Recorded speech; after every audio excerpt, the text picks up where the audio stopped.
Ladies and gentlemen, in today's episode of the Smoking Hot Confessions Barbecue Podcast, we're talking to a man who is a living legend in Texas barbecue.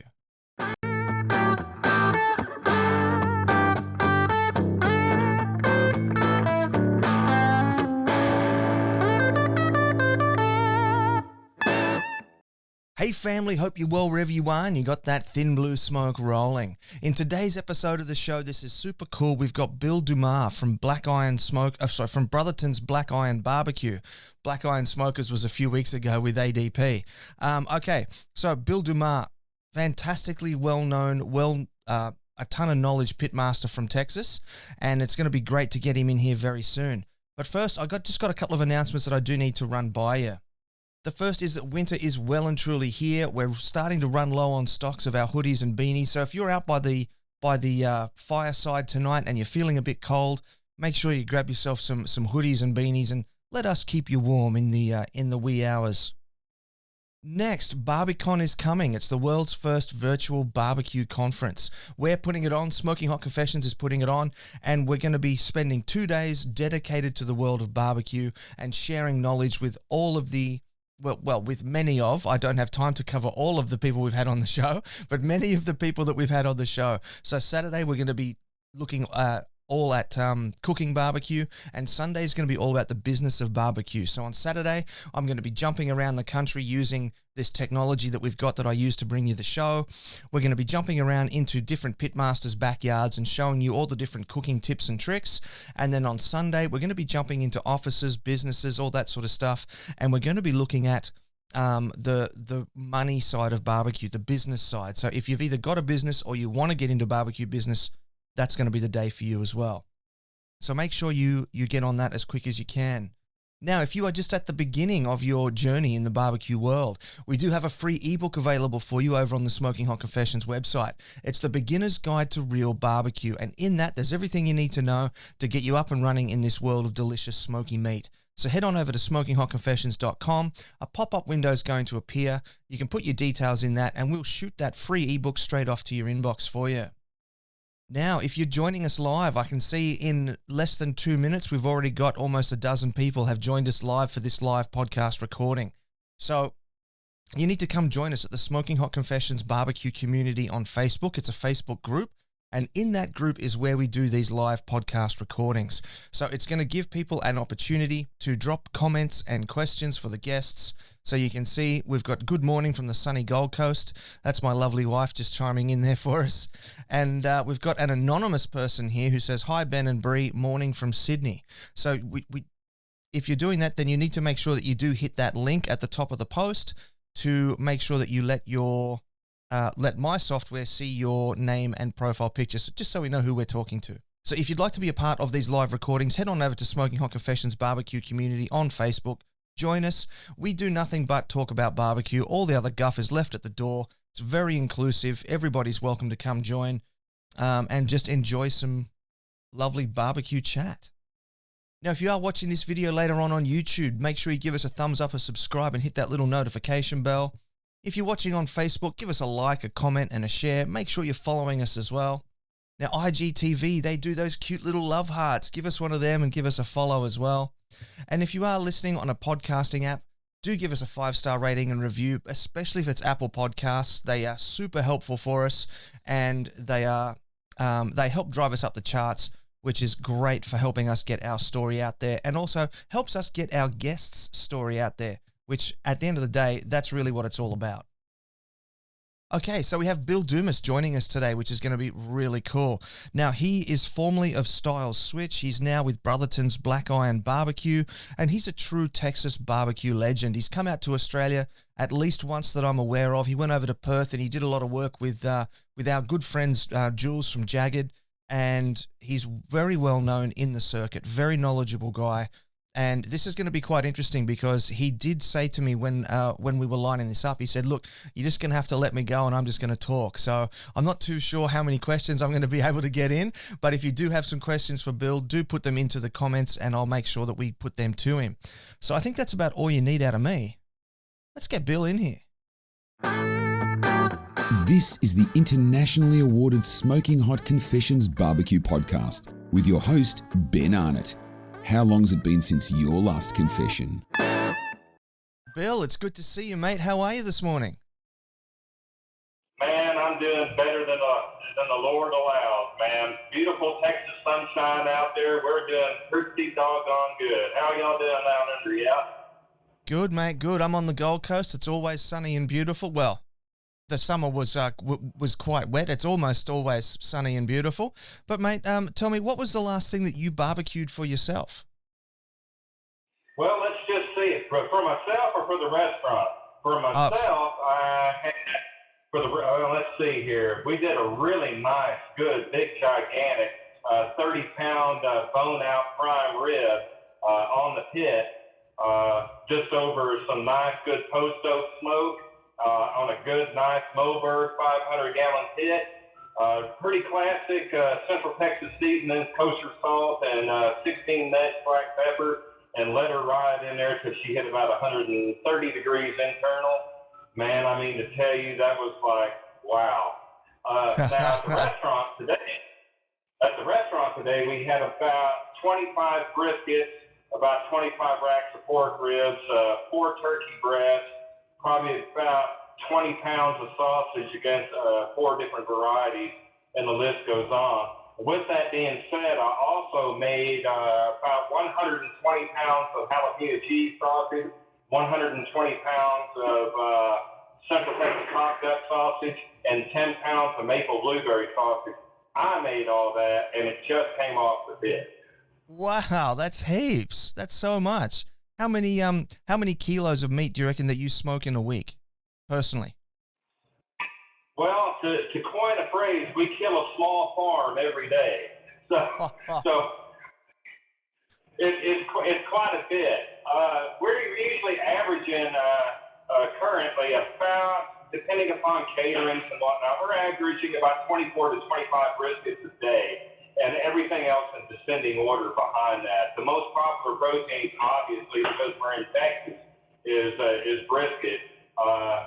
But it usually falls within what we call the Texas Holy Trinity, which is brisket, pork ribs, and sausage. Everything else is pretty much in descending order behind that. So, yeah, pretty good times. And with that being said, the type of equipment that we run on here at the restaurant, at both restaurants, Liberty Barbecue in Round Rock, Texas, and Brotherton's Black Iron Barbecue in Pflugerville, Texas, both operations run the same types of equipment, which are a 3-rack offset Bewley. That's a big pit that has a capacity of about 80 briskets if you utilize all 3 racks. And then that's for the heavy lifting with the briskets and the pork butts. The smaller custom meats actually perform better and it's more traditional offset. So here at Liberty, we have a 500-gallon propane tank type pit made by Backline Fabrication out of Dripping Springs, Texas. And then over at Black Iron Barbecue, our 500-gallon pit is made by the one and only Sonny Moberg. Yeah, so good, man, so good. Now we're going to get into Liberty and Brotherton's in just a little while. Let's jump in the Wayback Machine. Let's go back in time. Tell us, how did Bill Dumar get into barbecue? Well, that's a long story. I've been in and around this business since I was about 8 years old. My grandfather, once he retired, had a side business up in North Texas, and his specialty was split chickens. He barbecued split chickens by the hundreds, and people would come from miles around and get these split chickens, and he made his own molasses-based barbecue sauce. Well, I was tied to the hip with my grandfather. We were real close, so I got to spend more time with him than any of the other grandkids. But my grandfather looked at me as an 8-year-old kid as free labor. You know, he's old school. But it really imprinted itself upon me at about 8 years old. But consequently, because before he retired, he was a salesman, and he could sell deep freezers to Eskimos. He was such a good salesman. But he knew everybody in the Dallas, Texas area. This is back in the early 1970s, so we're talking 73, 4, 5. So he knew everybody that was noteworthy, like Mr. Sonny Bryan. of the original Sonny Bryan's off of Inwood in Dallas when Mr. Riddle was pitmaster, as well as a lot of the other folks. And being in and around those guys with my grandfather really made an impression on me. So I've done a lot of things in my life. I was in the Marine Corps. I was an over-the-road truck driver. In fact, I was unloading a load of air conditioners in New York City 2 days before 9/11. So Wow. there's that. Yes. But barbecue has been the one thing that I've always come back to because it's in my genes, it's in my blood. So with that in mind, sorry, someone tried to walk in the door here.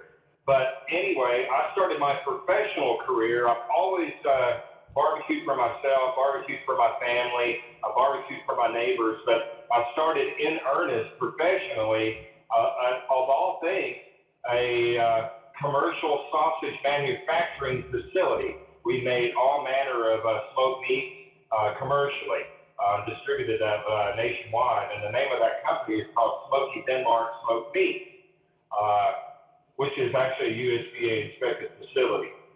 So Smoky Denmark has been around a long time, since 1964.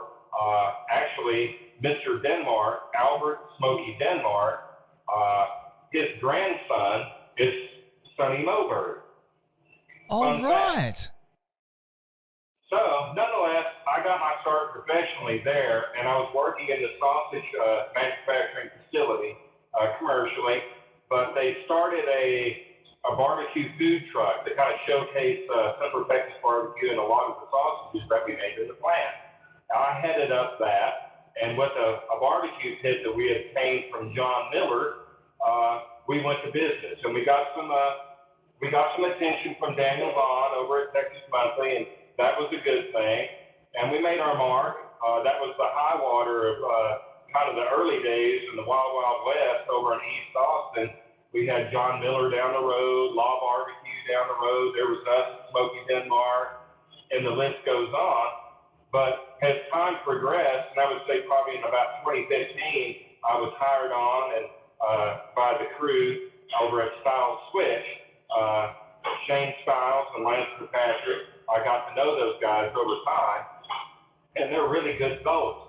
And I guess I worked over at Styles Switch for about 4 years, or a little over 4 years, I reckon. And doing a lot of the heavy lifting over there, because man, we cranked out some volume over there. And I worked over at Styles Switch, like I said, for 4 years, and then you get to know a lot of people in this industry. It's a small universe, you know. Hell, we're talking, and you're all the way down in Australia, so you can imagine how tight the circles are down up in this neck of the woods. So a guy that I got to know back in the Smoky Denmark days was a really nice guy by the name of John Brothers, and everybody knows John Brothers. He's very competent in the industry. He goes out of his way to help folks in the industry. He's just a super guy. So John's a really good friend of mine, and he was wanting to start a sausage program, whereas making all of the sausages craft, you know, for both of his restaurants. And I started doing that in January 2020, I guess it was. January 2020 is when I've been making all the sausages, and I make a lot of them, and they're all just really good. We'll get into that later, but nonetheless, yeah. So barbecue's me. I don't know if you can tell that. Yeah. Now you're mentioning Style Switch there before. Now this is actually the second time that we've reached out to each other. I was supposed to come see you in 2018, but I got held up in the morning and I just couldn't get out to Style Switch. But we did drop by the restaurant because we had promised you that we would bring you some beers. Now we did bring the beers out, and we dropped them at the restaurant, and we said, these are for Bill. Please give them to him. I don't know if you got them. Did you get the beers? Got them. And man, brother, they were good. And I appreciate it. I'll tell you something funny about that, okay? When I was working at Style Switch, right, I was working a lot of the overnight shift because we were running 24 hours a day, 6 days a week to keep that engine running. Wow. So I was working a lot of the overnight shift. and working the overnight shift, I started taking a lot of video and pictures, and I was posting those on the Australian Barbecue Alliance Facebook page back in 2015 is when I started doing it. And so I started doing that, and a lot of folks from all over Australia, New Zealand, Tasmania started hitting me up. So then I started putting out the word on the street, hey, anybody want to work a shift with me, side by side, 1-to-1, you just come and let me know. Brother, I mean to tell you, I had people from all over Australia. I could name names. I'm not going to name drop because I'm not that guy. But I mean to tell you, it was like the Underground Railroad of folks from down under. I think Shane Styles was like, what in the world is going on here? But that led to some really good opportunities over in Perth, and so I can't complain. Yeah, you actually ended up coming out to Perth to work at a festival here, didn't you? Yeah, one of the people, actually two of the people that came over and took me up on my offer to kind of work a shift with me were Jason Linto. Love that guy. And old David Ong of Ongi. Oh, Ongi. So we had a really good day together. We went and we shot a black powder cannon on my property, and so that was a lot of fun. And you know, so we got to play with some weapons, and then we went and ate barbecue over at Hayes County Barbecue over in San Marcos, and then we went over to Sonny Moberg's shop and fooled around with those Sonny. And then later on that evening, Jason Lento and Ong, they came up, style switch, and we spent more time together. But that relationship was what allowed me to go down there in October of 2019. Jason and his crew with Barbecue Events Australia were holding a huge event at Ascot Racecourse. And so Jason tapped me to cook a VIP dinner, ticketed dinner, at Ascot, and we had a really good showing. So it was quite something, and I was glad to do it. But I'll tell you what, and I don't know if it's like this in all of Australia, but I'll tell you what, those folks over in Western Australia, they are like this place, the same independent spirit and the same hospitality and the same warmth and kindness. And I'll tell you what, I'm going to go out on a limb and I'm going to single out one person in particular that really helped me out. Actually, two people. Actually, three. But one is Lance Rosen. That guy was invaluable to me. He went out of his way to help me source ingredients. It was awesome. He took time away from his own event to help. And then the other two are the folks that run the Smokin' Bull barbecue outfit down in Bustleton, right?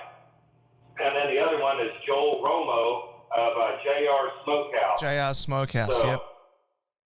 All of those guys, top-notch people. So, and matter of fact, I know Joel. Let me back up. So I know Joel because Joel did some stage work and some side work for Evan Leroy over at Friedman's. When Evan Leroy was over at Friedman's back in 2014, Joel was stateside because you know he's actually American. He's from California. I thought he was from Arizona. California, Arizona. So okay. He kind of floats back and forth.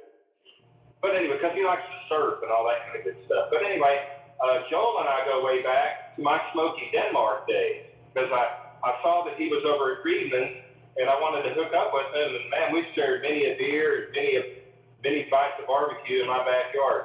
Top-notch guy. It's actually funny that you bring up JR because my first experience eating commercial barbecue, so like not just stuff that I'd kind of knocked up to get myself in the backyard. My first commercial barbecue experience was eating from JR's food trailer here on the Gold Coast. Man, and it was great, probably, right? Oh, it was amazing. It was amazing. The jalapeno poppers are what sort of sent me spiraling down the popper rabbit hole. Oh, man, and he's a super nice guy, man. He's so talented. He's such a genuine, honest person. He's just a really good guy. Yeah. Now, one of the things that I did want to ask, you briefly mentioned something before about Central Texas style barbecue. Could you give us a bit of a breakdown of the different regions of Texas barbecue? Because what not a lot of people realize is that there is no just one style of Texas barbecue. There's actually like a bunch of different ones. Yeah, thank you for asking that, because Texas is not just Texas. Texas is a state of mind, right? Texas is a state of mind. I like it. Yeah, it's not Texas. It's a state of mind. And, we have the distinction of having once been our own republic, right? Once we gained our independence from Mexico. So we're pretty independent. We're pretty proud. But with that being said, Texas is a very large state. I don't know how to put it in perspective, but it's huge. It's every bit as big as Western Australia, I bet, WA, right? So that's pretty big, all right, just in terms of talking square miles. So with that being said, with all the different influences and the folks that settled Texas, right, from the beginning, whenever Texas was once owned by Spain and then consequently Mexico, and then it became its own republic, and then so on and so forth. Everybody that attempted or did settle Texas brought with them their own individual styles, right? The classic style that we're talking about, which is worldwide, which everybody thinks of, is Central Texas barbecue, right? And that is directly derived from the Bavarians that helped settle Texas beginning in the 1840s. Bavarians? There was quite a bit of political unrest in Bavaria beginning in the 1840s. Well, the Spanish and consequently the Mexican crown could not settle this part of Texas. And the reason why they could not settle this part of Texas for two reasons. One, the climate, and two, the Comanche Indians. And that's a fact. The Comanche Indians are the only North American Plains tribe Indian tribe that was never conquered. They came in on their own. And they were about two things. They were about horses and war. That's it. If you stepped foot into their area, you were a dead man. And this was Comanche, and that's a fact. So the Spaniards brought the horses, the Comanches became really good horsemen, and they used that to their advantage, and every other North American tribe got their horses directly through the Comanches. So as a consequence, this was a very hard area to settle. Well, because there was political unrest, Mexico really needed to settle this area to hold it and to secure it. So a lot of people came into this neck of the country from places like Tennessee, and more importantly, from Bavaria. And when you go out into the Texas countryside here in Central Texas, I can take you to places right now where they're still speaking Czech, right? So places like Hallettsville, Latonia, Gonzales, Bede, Schulenburg, they're all Czech. And what did they bring with them? Well, they brought with them their butchery skills, their shop and storekeeping skills and butchery skills. And what is Bavaria known for? The different types of wurst, right? Knockwurst, and so on and so forth. With all that butchery skill and all those sausage skills, i.e. wurst, that all came together. Well, they couldn't make the product like they could in the old world. It's too doggone hot. So they had to improvise. And over time, the smoking became a way to preserve the product, right? And over time, the profitability of selling those smoked goods and smoked wares to the common man became more profitable than just keeping it as a shop or a butcher shop. So there's still a direct lineage to those traditions in places like Christ Market that's been open since 1900. Started out as a storefront and butcher shop. Now it's all the time barbecue market side. Louis Miller, same thing. Krause's Meat Market in LaGrange, same thing. So what we're talking about is market style barbecue where you come through a line, you interact with your cutter, everything's done on traditionally more got the old style joints on a brick pit, but it's an offset pit, so there are still pits. So it's market style. You come to line, you interact with your cutter, you get the cuts of meat that are prepared simply and smoked simply and on the tray by the pound. That's market style. That's Central Texas. You go to East Texas, and it's more of an African American influence because those are smaller farms and smaller homesteads and the pine thicket. And that East Texas style is more derived, in my opinion, to the places back east, i.e. Tennessee, Arkansas, things of that nature. Lots of sauces, lots of sugars, lots of sweeteners.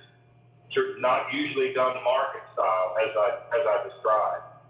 Then you get out to West Texas, where there's a lack of trees. You may see one tree every 20 miles, and that tree would be a mesquite tree, right? And those bad boys burn real hot. So what they'll do there out in West Texas traditionally is burn everything down to coals, and then the meats are prepared simply, usually salt and pepper, just like with the market style barbecue, and then those are done over direct coals. And then, of course, the dripping of the meat on the hot coals provides flavor. Oh, so a good good. example of that would be Cooper's Barbecue in Llano, Texas. They still do it that. So you have basically several different styles of barbecue in Texas, which are all part of our cultural food history here in Texas. It's all part of our history, and it's cultural. But anyway, so you have the market style, you have the East Texas style, which is more southeast than anything else, and then you have the West Texas style, which is over direct coals. Yeah. Boy. Oh, and one other thing. So there was a fella up in Fort Worth, Texas, and his name was Walter Jett. And man, he was a really good Texas storyteller, and kind of like me, I guess. But anyway, his name was Walter Jett, and he could sell deep freezers to Eskimos. But he became President LBJ's caterer. And LBJ, as you might be aware, is from the Texas Hill Country, same as me, right down the road in Stonewall, Texas. Well, at the White House, on the Pedernales, Walter Jett would hold huge barbecue on the banks of the Pedernales River with President LBJ. So that really kind of helped put Texas barbecue on the map. And I kind of credit Walter Jett with that. So there's that. Got a project you'd like to work on with the SHC team? Shoot Ben an email on ben@smokinghotconfessions.com and let's have a conversation. Alrighty, so now let's get into where you are now and what you're doing now. But before that, I did just have one quick question. Are you wearing a Big Boy t-shirt? I did. I was hoping you might. Big Boy. Yes, I am. Big Boy barbecue t-shirt. There you go. Beautiful. Beautiful. Yeah, Yeah, awesome. So, all right, so let's get into Liberty and Brotherton's now. So I wasn't aware that you were actually working across two different destinations. So do you do like the day shift at one and the night shift at the other? Like do you live on naps? How are you organizing it all? Well, we're pretty good with that. We have two restaurants in the restaurant group. Brotherton's Black Iron Barbecue is the flagship. John Brotherton is the proprietor and operator of both restaurants. Black Iron is the number one. And then the second one is Liberty Barbecue up here in Round Rock. They're only about 12 miles apart. With that said, we're really blessed to have a really good crew at both restaurants, both front of house and back of house. And the folks are trained accordingly, front of house, back of house. And they know exactly what they're doing, much as any other barbecue establishment. My primary focus right now is I am heading up the sausage production for both restaurants. Currently, I make a Central Texas hot gut sausage. This is what we're talking for everyday menu. The Central Texas hot gut sausage, which is predominantly beef, right? And then I also make a jalapeno cheese sausage, right? And then I also make a boudin. But it's kind of it's not a traditional boudin like you might find in Southeast Louisiana. I use a smoked element. So whereas in Louisiana, they'll boil everything in a big cauldron and cook it down and then introduce the rice with the Trinity. I don't do that. I kind of deconstruct it and put it all together. So I use smoked pork shoulder in my boudin. And then the other sausage that we have on our menu, which is actually at Liberty, it's not at Black Iron, is the maple blueberry. And two different opposing styles at both restaurants. Liberty Barbecue is full service, so you have sit-down service and you have a wait staff that waits on you. That actually allows us to do two things. One, we have a full bar, right? So there's that. And two, we actually, because it's full service, we can have a little bit more leverage with our menu as opposed to a market style or line service that we have at Black Iron. Now, also with sausage, I like to do things strangely because I'm kind of a weird guy. Sausage making, right, is just like baking. If you understand the principles and the weights and the measures, and you really do need to understand that because there's a basic framework on how you handle the salts, the fats, and the proteins, right? That's your framework. If you understand that and you handle things correctly and your weights or measurements are correctly, then you can make anything. So what I do is I think about a recipe, and then I explode it, and then I put it back together in a tube. So I have made thus far successfully and deliciously the following sausages. Mac and cheese sausage. Yes, it has macaroni and cheese. Vietnamese shaken beef sausage. Korean bulgogi sausage. Right? Bacon jam cheeseburger sausage. And now we're talking that it has every element. All of those sausages have every element of a composed dish. So with the Korean bulgogi, I smoked the kimchi. And I smoked the rice. And it's in there, right? With the bacon jam cheeseburger sausage, I smoked the brioche buns. And I smoked hamburger patties. And they're studded into the mix. Wow. See? So, yes.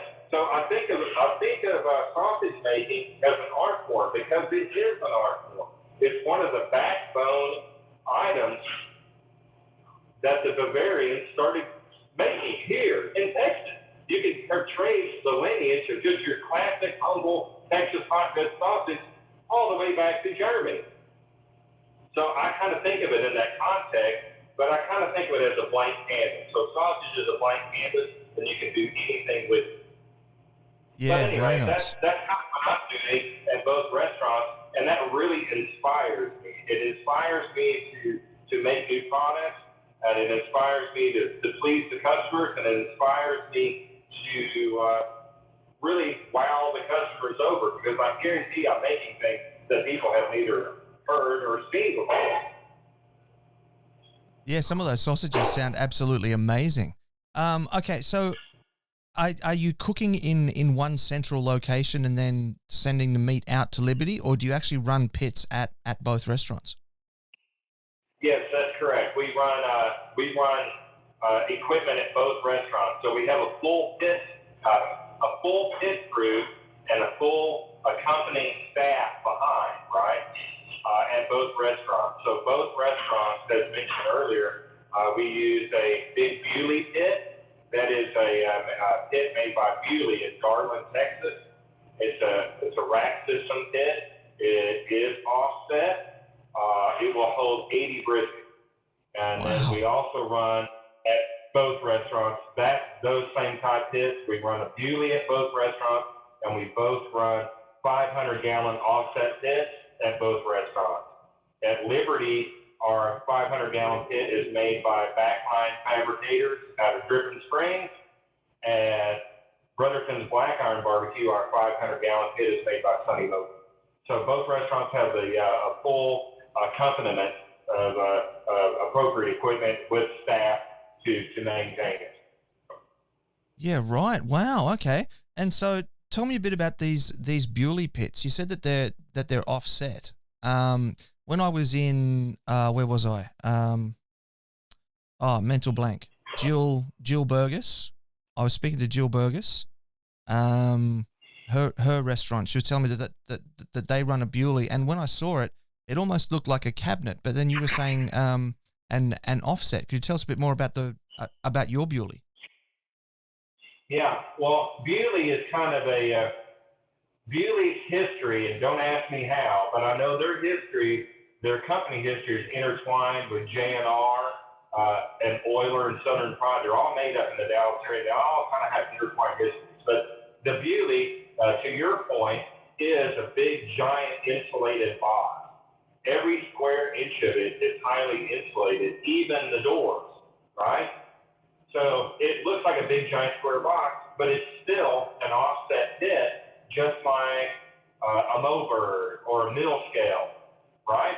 But the difference is the Bewley is a rack system. So it has three racks up, and then the heat from the firebox goes out through the top of the firebox, and then goes across, and then down to the stack, right?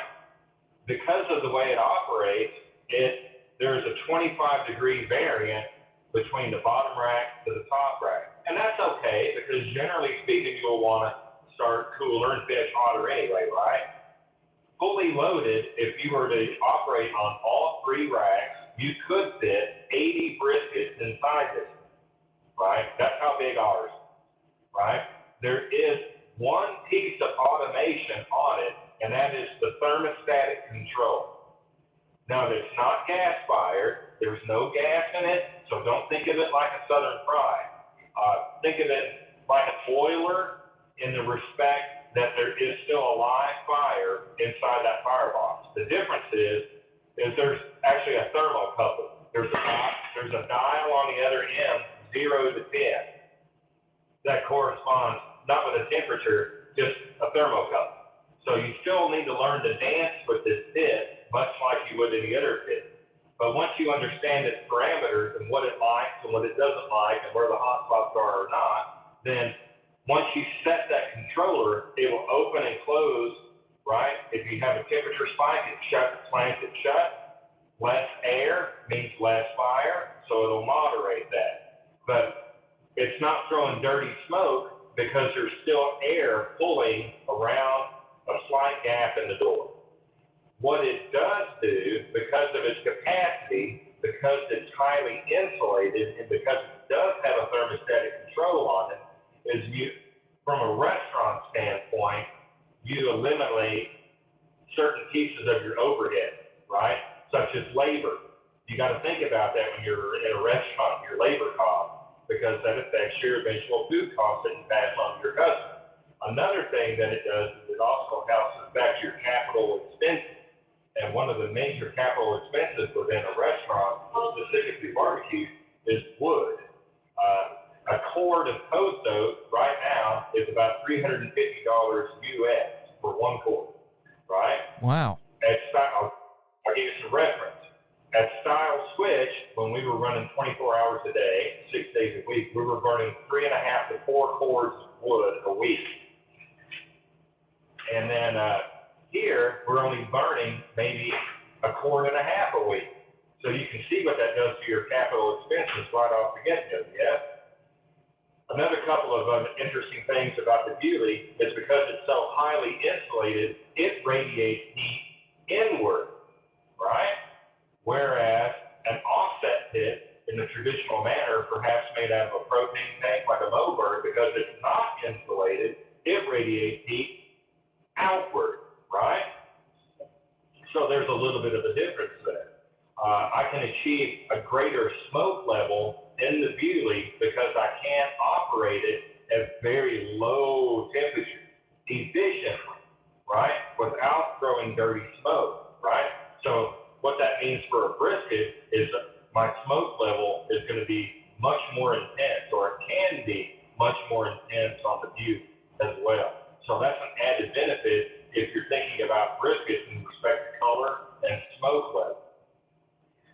So, yeah, the Beauty, there are people that it's not as well-known pit as some of the others, like a JNR or an Oiler. And to be honest with you, I've never used the Beauty prior to hiring on here. And that's the pit I use to smoke all of my sausage on, because I can operate that rascal down in the weeds, almost in the cold smoke territory, efficient.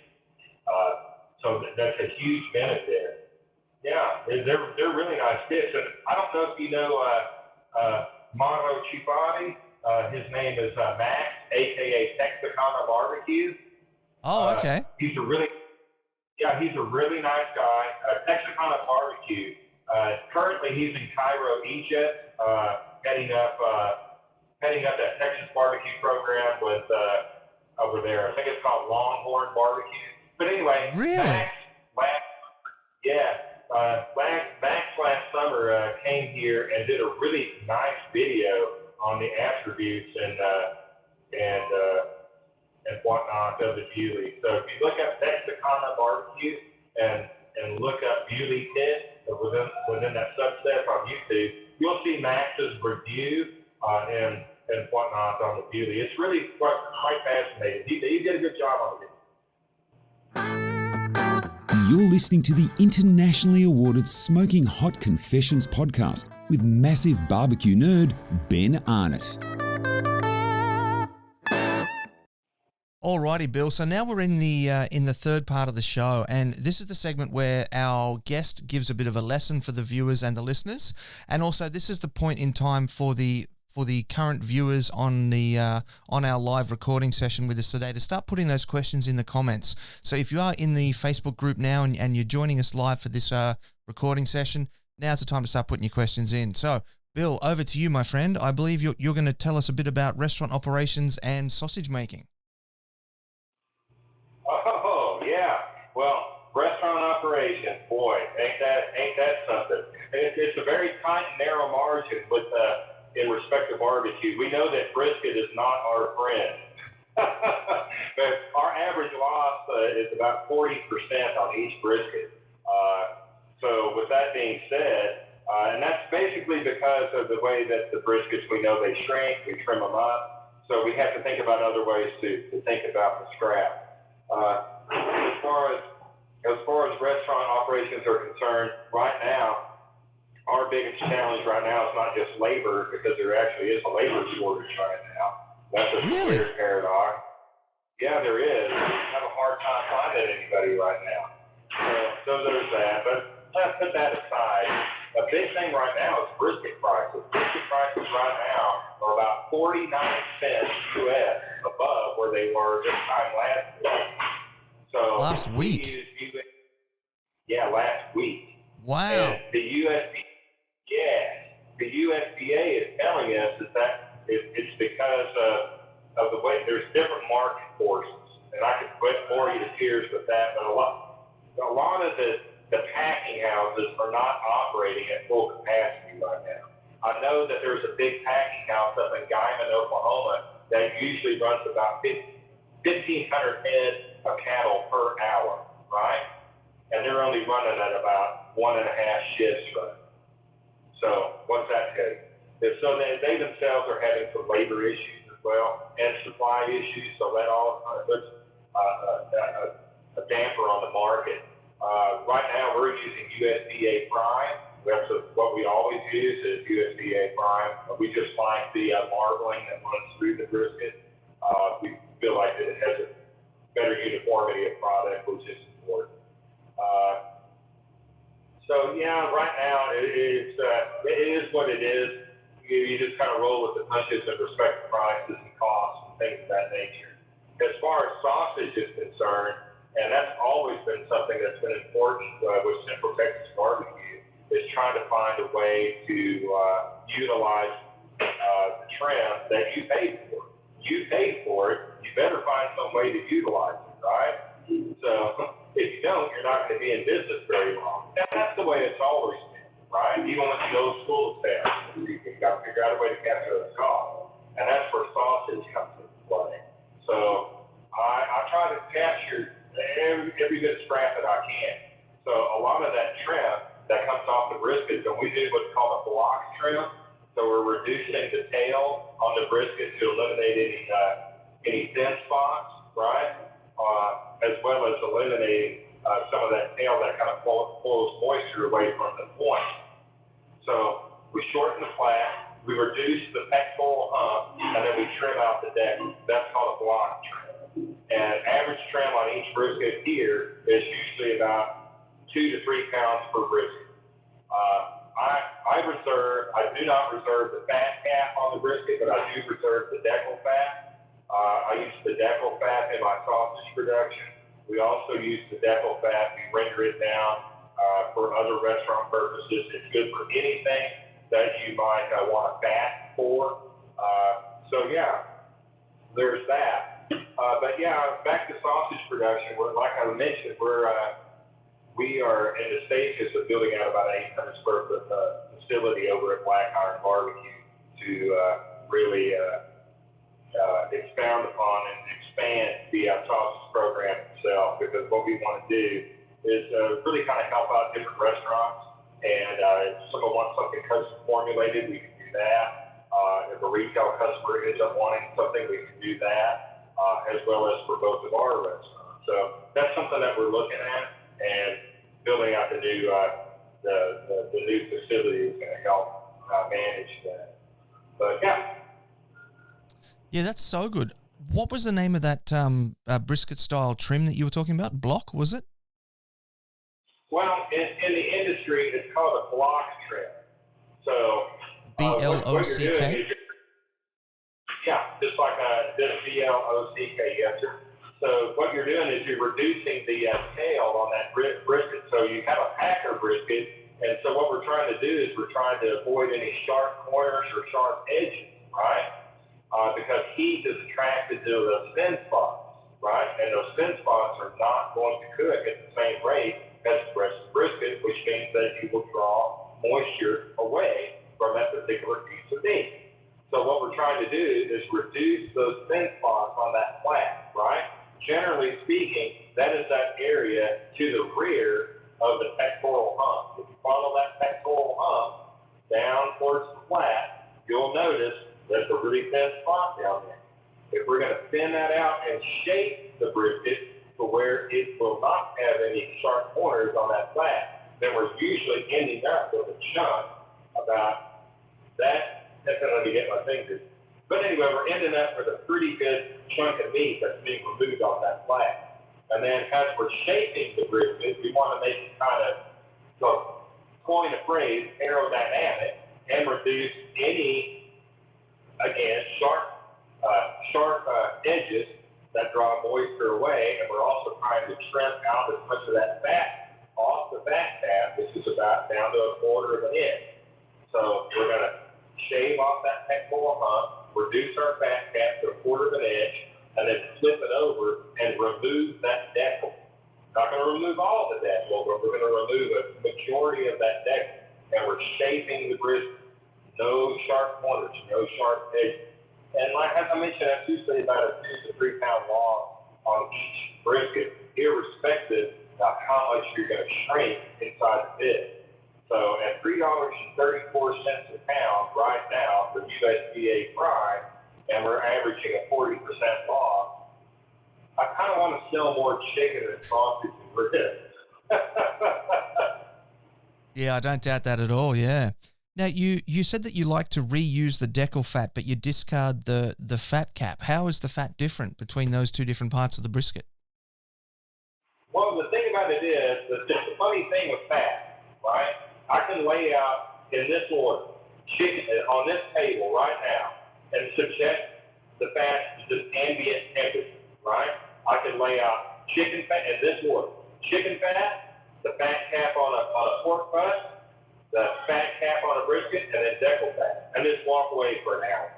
And you will notice that in the order that I described, that each fat is going to react to the ambient temperature differently because they have different emulsification rates, right? Each fat right, has a different melt rate. The emulsification rate means melt rate, right? And each fat performs different. The deckle fat is going to be the most dense, and it's going to be thereby the hardest, which means that it will have a higher melting point, right? That's because it has a higher melting point, then it has a higher smoke level as well. You'll hear a lot of people say that the deckle fat's not good for anything. Well, that would be grossly incorrect. The deckle fat, because that it does have a higher melt rate and a higher smoke rate, I can run it through this grinder right here, that deckle fat, and put it on the pit, uncovered, let the smoke get to it, or cover it, whichever your preference is, and render it in the pit, right? And you can use that rendered deckle fat as tallow, right, to wrap your briskets. You can also use that rendered brisket fat for ingredient items. Anywhere that you want to have fat as a component, right? We have made brisket fat snickerdoodle cookies. Ooh. Right? We have turned the rendered deckle fat into rendered smoked brisket fat hot sauce for chicken wings, right? So, but any fat is good for any type of ingredient purpose if you render it. Think about like with traditional Jewish delicatessen. What's the classic thing there? Schmaltz. What is schmaltz? It's rendered chicken fat, right? Fat is where it's at, and fat's sleeping. So don't let anybody tell you that fat's bad or it's not good. Specifically that deckle fat. That deckle fat is liquid gold, man. It is gold. I'll tell you what we do at the restaurant here at Liberty is we smoke, every Wednesday, we smoke ribeye steaks to med rare on the pit, and then we sear them on the flat top in rendered brisket tallow, which is the rendered deckle fat. Look, all right, that's probably about a good point for us to start to wrap up this interview. So I'm going to throw the studio over to you now. Give some thanks, give some praise, give some shout-outs to people that have helped you along the way, and tell everybody where they can follow you on the social media. Yeah, man, for sure. I first of all, Ben, thank you very much for having me on here. I know I have a tendency to ramble. I like to talk. So thank you for allowing me to come on your program. I hope you had fun as well. So I've had a ball. First and foremost, thank you. But as far as folks in the industry, I can't thank enough the good folks over at Smoky Denmark Smoked Meat. Those were great people. They really helped me. They gave me a really good start over there, as well as Shane Stiles and Lance Kirkpatrick and Stiles Switch. Great people. Really gave me a good start commercially in a high volume restaurant, which is a good thing. As far as down there in Australia, Lance Rosen, Jason Linto, David Ong, you guys know who you are down there. Y'all are great people. And I'll go on a limb and say this, that every Aussie that I've met, man, you guys are awesome. I think you guys are displaced Texans. It's that same independent spirit. It's that same warmth and that same hospitality. I love you guys. Y'all are great. All righty, and we love you too, mate. So just make sure that you do tell us as well where we can follow you on social media. Yes, sir. On Instagram, this is going to be a crazy one, all right? So Instagram, look for me. My handle is Sausage Sensei. Sausage Right? Sensei, okay. So Sausage Sensei on Instagram, okay? Now on Facebook, I'm just good old me. I'm just good old Bill Dumas. You can look me up there. Same way on Twitter. So it's pretty easy to find. I'm readily accessible, readily available. I like to answer questions. So if there's anybody that didn't have a question answered this evening, hit me up via Facebook Messenger. You can find me, Bill Dumas, Facebook Messenger, and hit me up. I'm an open book, and I will help you out as much as I can. That's how I roll. Beautiful, mate. So good. All right, look, thank you very much for your time. I realise that it must be about 6 or 7 p.m. on a Thursday night there for you. So we're in the middle of dinner service, and you've managed to take more than an hour now out of your time to talk to me. So I really do appreciate that. Thanks very much, and best of luck with everything at both Brotherton's and Liberty. Yeah, thank you very much, Ben, once again. And give me a yell sometime if you need anything, all right? Alrighty, there you have it, folks. That was Bill Dumas from both Brotherton's and Liberty Barbecue. How educational was that? That guy knows so much about Texas barbecue, and that was a real treat for us as well to be able to get in there. And like I said, it's dinner service time in his restaurant over there.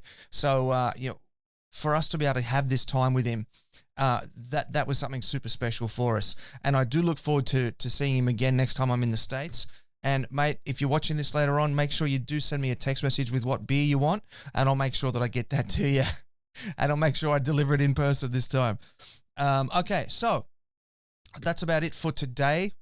Some quick reminders. Do grab your hoodies and your beanies from our shop, smokinghotconfessions.com/shop. It is cold now. It is wintertime now. So you are going to need those beautiful warm gear to keep you nice and toasty while you're outside tending the fires. Barbicon is coming very soon, a 2-day conference all about barbecue. It's going to be virtual.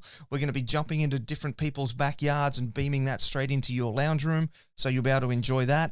If you're at the start of your journey, it's the Beginner's Barbecue Guide, the Beginner's Guide to Real Barbecue. Be good if I could get the name right. The Beginner's Guide to Real Barbecue over on the smokinghotconfessions.com website. Check that out, completely free.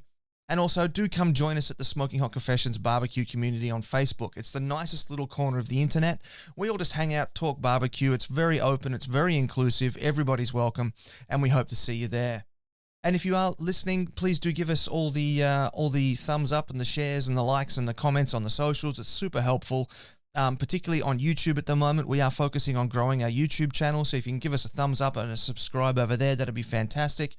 And a 5-star rating and review on Apple Podcasts as well would go a long way to help us out. And that is about all that I have for you today. So, until next time, take care of each other and keep on queuing. Thanks for listening to the Smoking Hot Confessions podcast. Head on over to smokinghotconfessions.com for recipes, tips, and Ben's own confessions.